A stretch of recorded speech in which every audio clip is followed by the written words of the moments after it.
My name is LCB Element. I am a beneficiary of TAP project. My TAP code is TAP 2.2.240.1112LA.20.A1574. I am here to do a summary of the just concluded LCB, that is leadership capacity building. The question is, what are the boundaries that constrain me as a young leader in an organization, and where could I add value if I am pushed at boundary? I will say, first of all, what is a leader? Who is a leader? A leader is the person who paved the way, shows the way to his or her subordinate. That is who a leader is. And leadership, in summary, is just slavery, so to say. Because when you are a leader and not claiming to be a boss, you shouldn't take victory on your own. You have to show your subordinate, and you have to be paternal to your subordinate. Therefore,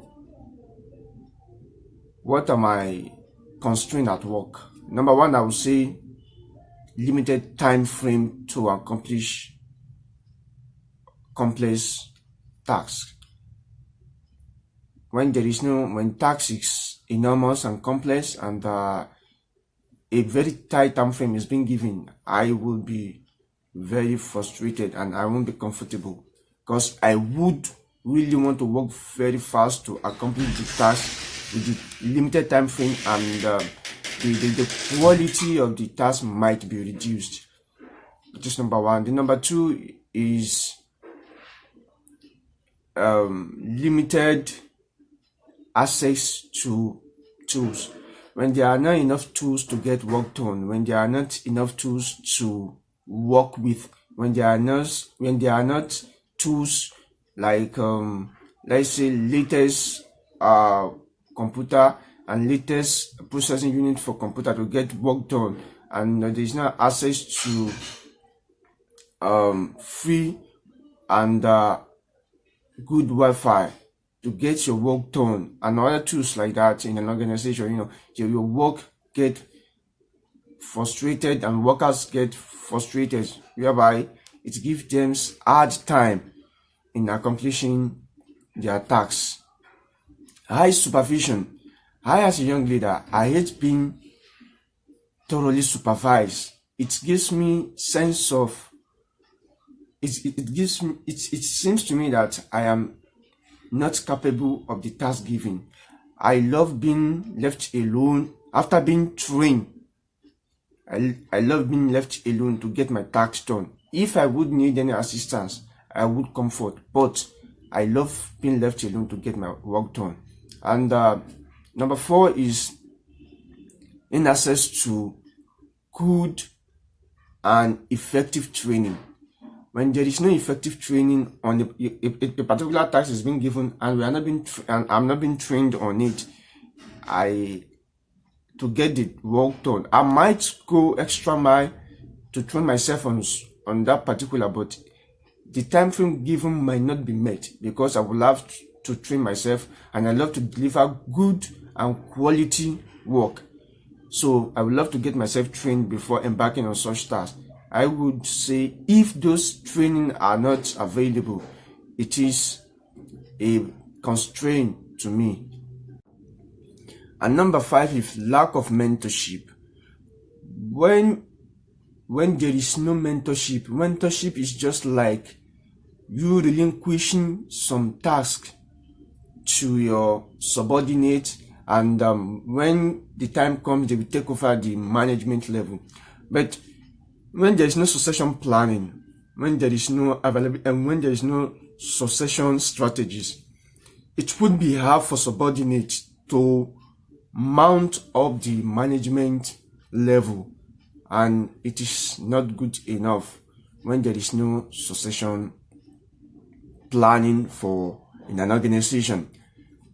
More so, as a young leader, where could I add value? Where will I add value if I am pushed at boundary? Number one, what I will do is to give excessive and effective training to my subordinate. Because I feel if my subordinates are being trained to up to date, they would be effective in the tasks they are being given. They would get it done because they are being trained and retrained on that particular task. Number two is there will be there will be enough time, less time for easy tasks and enough time for complex tasks. That will be done as well, because I believe when the time frame is too tight for workers to get their tasks done, they really want to rush, and during the process it will result to less quality tasks being delivered. That's number two. Then number three, what I would do is less supervision but high coordination. Less supervision but high coordination. I wouldn't be supervising them that much, because in as much as I feel that if I am being supervised, I feel incompetent.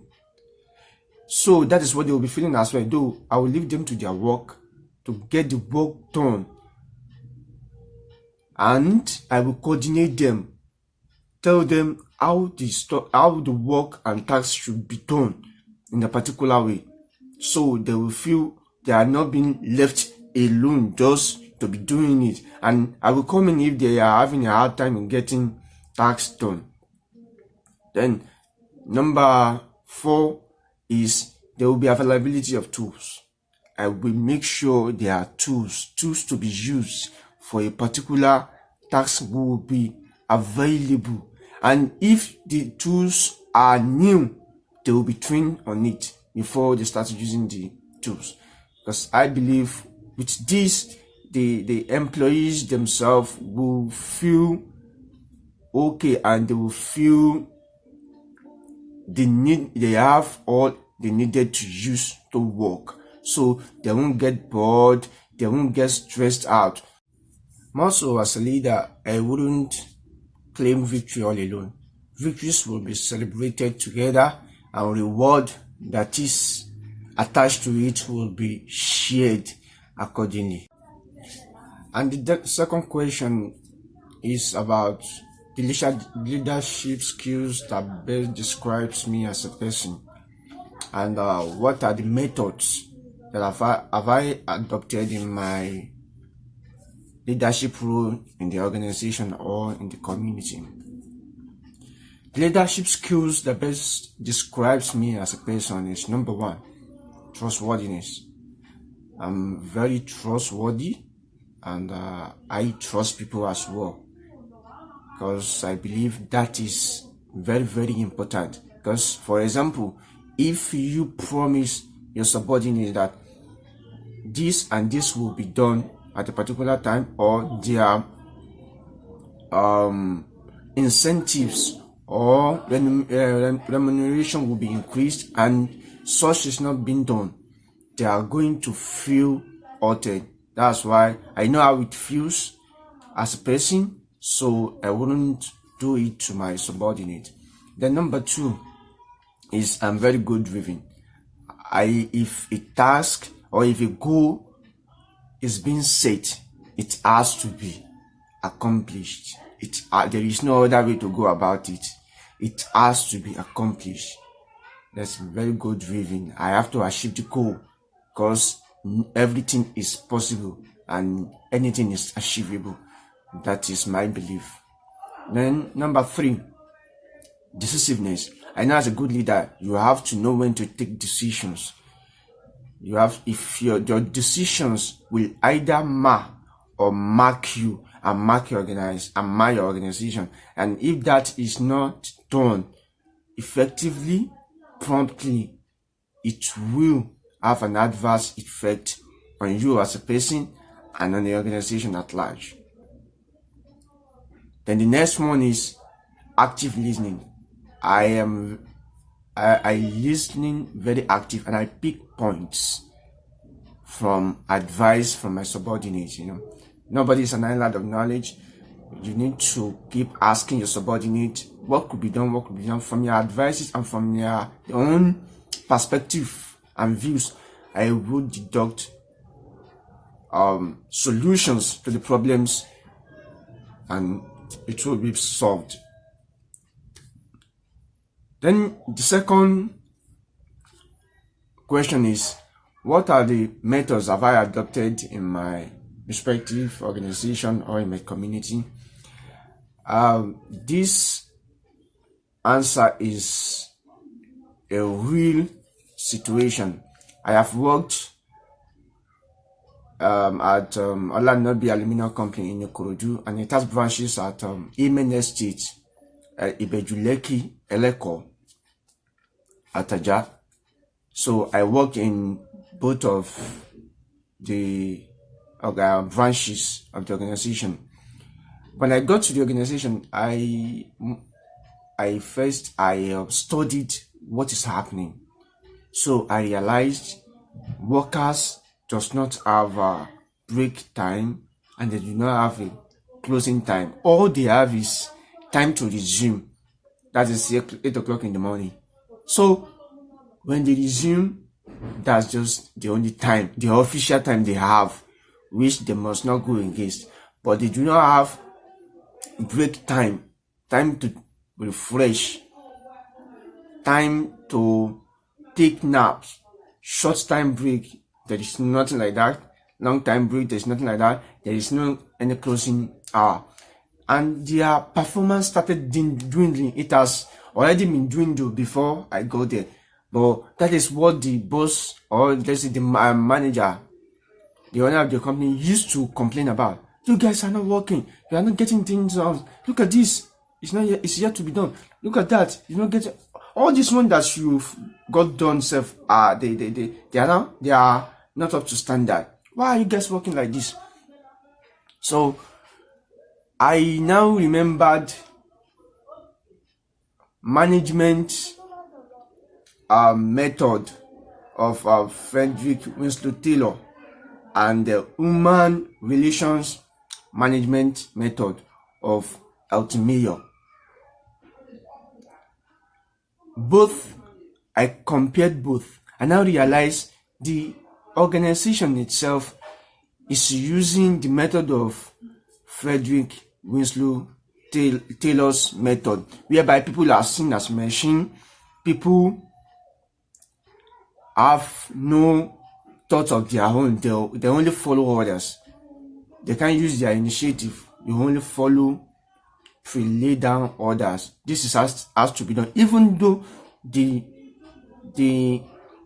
order that has been given does not or will have effect on the task negatively. You just have to follow it. You can't use your initiative. You can't devise another method to get the task done. So when our boss in the organization, now he went on a leave, let's say around 2 to 3 weeks, he left me in charge as a supervisor. And I now adopted the method of human relation style of leadership by LCB. Number one, I saw them as human beings, having thoughts of their own and having ways of doing their things, and their complexity, because there is their diversity, because diversity of languages, of upbringing, of thoughts, of ways and manners of things, of their natures included. So I gave them break time. They had break time, short break, and we have closing time, even though we close early. When I gave them those breaks, I realized their performance started increasing. In a week, work that takes them 3 to 4 weeks to be done, we do accomplish it in a week. So they started feeling there is no boundaries between your, there are boundaries as a supervisor, but I use there was paternal approach, whereby I feel what they feel. They are free to come to me, tell me what they are feeling. So with all these methods, I realized their performance was very, very high. They are turbocharged. They are motivated. They were motivated. They were the way they even feel in the organization. They feel conduciveness. The environments changed. There was smile on their face. There was happiness. So I could see through their faces what they are feeling. So I now realize, even though before taking decisions, then I asked them, this and this is what we are planning to do. What is your take? What are your takes on this? They'll tell me, okay, Oga, we can do it this way. We can do it this way. We can do it this way. And I sieve all their advices together and views, then we come to reasonable solution to the problems at hand. And I will say it was really good. It was really good, and I feel very motivated, and I realized I really achieved a lot, because they are human being, and taking that method really works, because we only read it when we were in the institution about those leadership approaches. But there are several, like theory X and Y, contingency theory, but the ultimate and the management theory of Frederick Taylor are the major type. People and my bosses and CEOs of organizations are using, and I realize using the human relation approach is very, very good. It's very, very good, because workers and your subordinate will feel they are part of the organization, because their voices are being heard, their decisions are being taken into consideration, and they have a say in management decisions. Thank you.